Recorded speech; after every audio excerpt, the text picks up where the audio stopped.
conceito de competência é o que a gente chama o famoso chá, né? É o conjunto, a soma de conhecimentos, habilidades e atitudes. Quando a gente pega conhecimentos e habilidades é a parte técnica, o que a gente chama também de hard skills. Conhecimento e habilidades você desenvolve assistindo vídeo, lendo um livro. Você tem curso, desde cursos técnicos, profissionalizantes, até uma faculdade que te prepara para a parte técnica. Mas a parte comportamental é talvez a mais complexa de ser desenvolvida, que seria o A do chá, as atitudes. Então isso envolve muito querer, a vontade, né? Porque a atitude é a ação, é a vontade de querer desenvolver. E a gente percebe em entrevistas de emprego, é até algo comum no RH, o pessoal fala muito, que você contrata a pessoa por habilidades técnicas, numa entrevista de emprego, você pergunta para a pessoa onde ela se formou, se ela fala inglês, ou as habilidades técnicas, mas normalmente você pode ver que as pessoas são demitidas por questões comportamentais, porque não se dava bem com o chefe, porque não sabia se comunicar.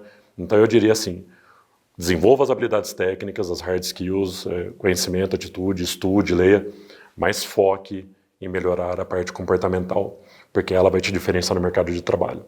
Então, essa depende muito de autoconhecimento.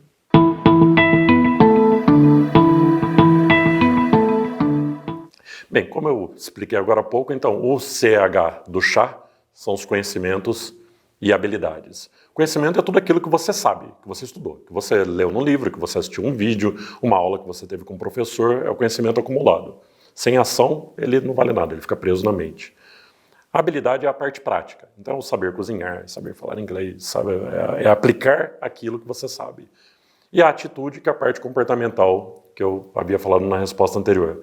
Para desenvolver o C e o H, tanto um quanto o outro, você tem algum estudo, né, leituras, e a habilidade é preciso desenvolver na prática. Não tem jeito, você não consegue desenvolver se você não praticar. Tá? Agora o A, como eu disse, é a parte mais complexa, e o A envolve realmente atitude, ação, e eu diria que uma boa dose de autoconhecimento. Autoconhecimento você vai buscar ele através de reflexões, através de leituras, muito estudo, e leituras diversas, eu diria, não só livros técnicos.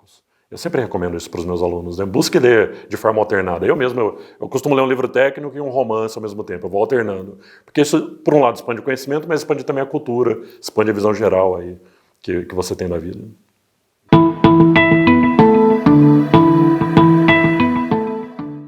Foi nos anos 90 que Daniel Goleman foi o autor que ele buscou questionar aquele conceito da inteligência tradicional. Então, até então, a inteligência era medida por testes de QI, e era mais ligada à pessoa que era boa de cálculo, que tinha uma boa inteligência lógica. E ele trouxe esse conceito da inteligência emocional. Então, a habilidade da gente saber lidar com as nossas emoções, de saber administrar e até dar nome para as próprias emoções. É um conceito muito complexo, muito amplo, tem vários vídeos na internet que explicam bem, mas basicamente eu acho que nesse momento que a gente vive hoje, mais do que nunca isso é necessário.